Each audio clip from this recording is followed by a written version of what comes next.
end of Kingdom Hearts 3. Many fans wondered where the series would go after the end of the Xehanort saga, despite the misconception that it will all end after 3. But once Kingdom Hearts 3 ReMind DLC came out, oh man, now we have so many avenues in which the series can go in either setting up the future saga or just pushing the current story forward. And you know me, when it comes to the future of Kingdom Hearts, I'm all for it. I'm gonna go down a couple of video game ideas and stories in which Kingdom Hearts can continue after Kingdom Hearts 3, using what we know about ReMind as a base. And given what we know from Tetsuya Nomura, we may not have to wait too long, and that next console adventure could be right around the corner. What's up guys, HMK here with another Kingdom Hearts video based off of Kingdom Hearts 3 ReMind. And you know, the Xehanort saga may be over, but as Xehanort would say, darkness isn't an end, it's a beginning. And with the sacrifices made by Sora and the efforts of the characters in order to find what is lost, we have many roads we can take to the future of Kingdom Hearts. As always, strap on in for the safety of hype, and remember, this does have endgame ReMind spoilers. With that being said, let's dive directly into the darkness. Alright, as a primer, none of these game ideas will be Kingdom Hearts 4 or anything related to Kingdom Hearts Dark Road. Not only is Dark Road confirmed out and out coming for mobile within 2020, and with Kingdom Hearts 4 as a game, its identity could literally be anything. And when you take that with Nomura's words on at least one Kingdom Hearts game that will be released between Kingdom Hearts 3 and Kingdom Hearts 4, there's too much left in the dark when it comes to a concept of the next actual numbered Kingdom Hearts game, so we're not going to tackle that concept for now. And remember what I said earlier, thanks to the confirmation from Nomura and Square Enix, there are now multiple teams for Kingdom Hearts games working at the same time, and that we can expect the first fruit of that labor that isn't Dark Road real soon. So let's get into it. Oh man, this is a big one. At the beginning of episode Riku, otherwise known as the Limit Cut episode, Sora has already disappeared in front of everyone and the search has begun. The first team on the search has been confirmed to be the Wayfinder trio, Terra, Aqua, and Ventus, and after tasking Riku with looking after the land of departure, they leave to begin their search, and confirmed by Riku a whole year afterwards, they have been searching the Realm of Darkness for clues. Hello video game idea number 1, Birth by Sleep 2 baby. And you know, it's this huge concept of what's known as the Dark Year that can allow so many gameplay options and ideas for the next Kingdom Hearts game. That 1 year where everything is dark and we don't know what's been going on when it comes to the people looking for clues or looking for Sora himself after he disappeared. Imagine a full game taking place in the Realm of Darkness where you return to playing as Terra, Aqua, and Ventus. And you know, given to what happened to them the last time they were all together in Birth by Sleep 1, I think it would be a very good idea if they were to stick together the whole time around. Especially given how Aqua had been alone for more than 10 years in the Realm of Darkness.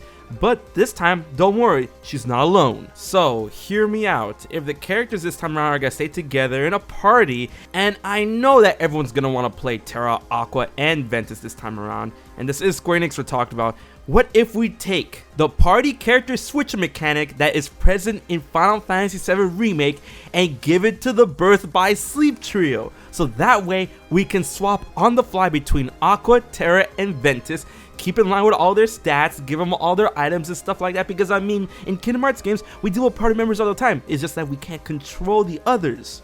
This could be the game where all that changes. Come on Nomura, come on Square, give it to us. And with the characters roaming the Realm of Darkness searching for clues on Sora's disappearance, we could learn some very interesting lore aspects within that whole Dark Year that could definitely tie in with Sora and probably the Lost Masters. Doesn't that sound hype? Now, don't panic at the next one's tentative title, alright? Dream Drop Distance 2. As it turns out, within the Dark Year, Kairi has been in a deep sleep while being studied by those within the castle at Radiant Garden, hoping that her heart could hold the key in finding Sora. Now, let's combine that with the revelation that the fairy godmother believes that Riku's dreams could hold the key in locating Sora. As it turns out, the Yozora secret movie from the base game of Kingdom Hearts 3 was a dream out of Riku's head that the fairy godmother believes that with the other two dreamers could hold the key into finding Sora.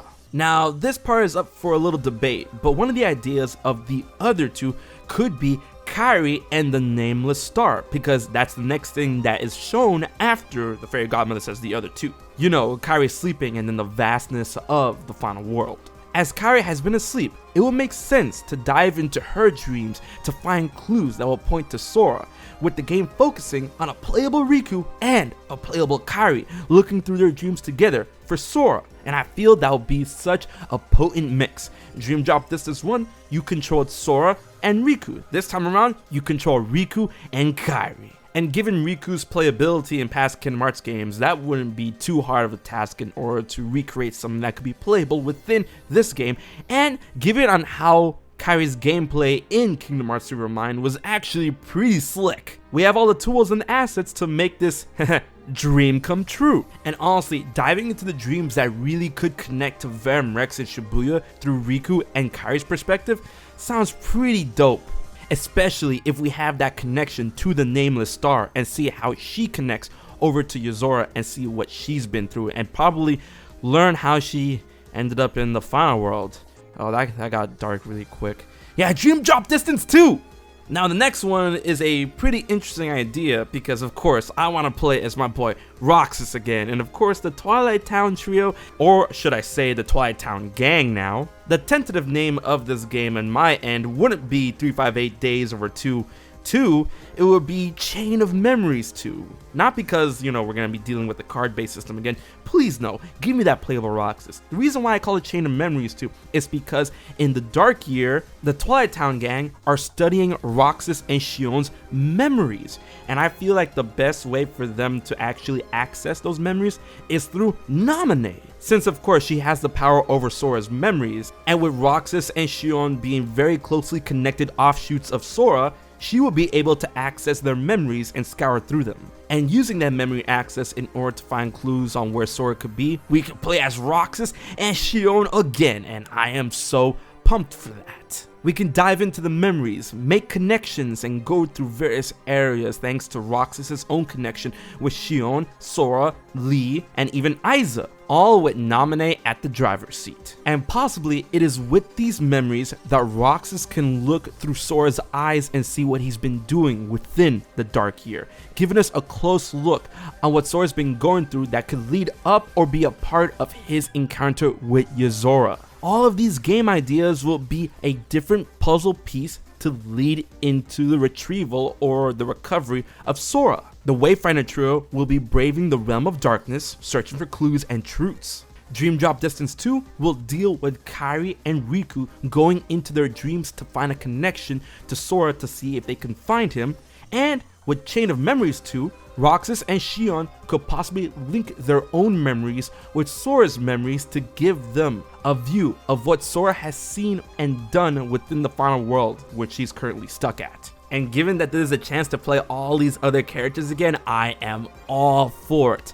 But let's get into the biggest kicker on what the next game, or a next potential game, could be leading up to Kingdom Hearts 4.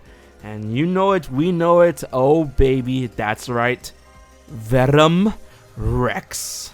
The story, the game of Yozora that would explain his ties to the Kingdom Hearts universe and bring his connection to Sora to light, along with giving us the deets on Luxord's true self and how he serves Yozora. But playing a game that focuses on Yozora will be so killer. The new gameplay, the new characters, Nomura's revenge, and seeing all the awesome stuff that Yozora is able to pull off in the trailers and boss battles, bro, sign me up. And having a game like this in order to set up the future, the true future of Kingdom Hearts will be so dope in enriching and expanding the universe to levels we have never known. And of course, understanding the identity of Yozora himself would be pretty dope, you know. But I just really want to know how this world, the world of Yozora's Shibuya, how is it tied to the world of Kingdom Hearts? How does it tie into the Keyblade legacy?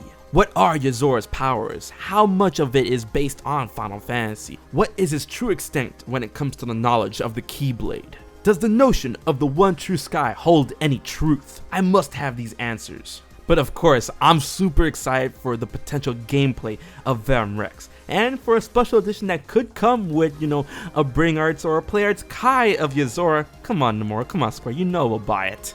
but learning the tragedy that has befallen him in any way, shape, or form is something that I live for, and potentially Rex, this game could lead up all the way to the events of him coming into contact with Sora, and Sora could be the final boss fight of that game, leading everything into perspective. And these are some of the bigger ideas I have for games that could come after Kingdom Hearts 3. So many avenues, so many possibilities. And you know, with Disney and Square finally understanding that Kingdom Hearts is a huge, gigantic golden egg, with these new teams and all these assets already in play, we may not have to wait too long for one of these to potentially become a reality. But I want to know what you guys think on these ideas, and which game would you like to see come out first if any of these are truly on the table.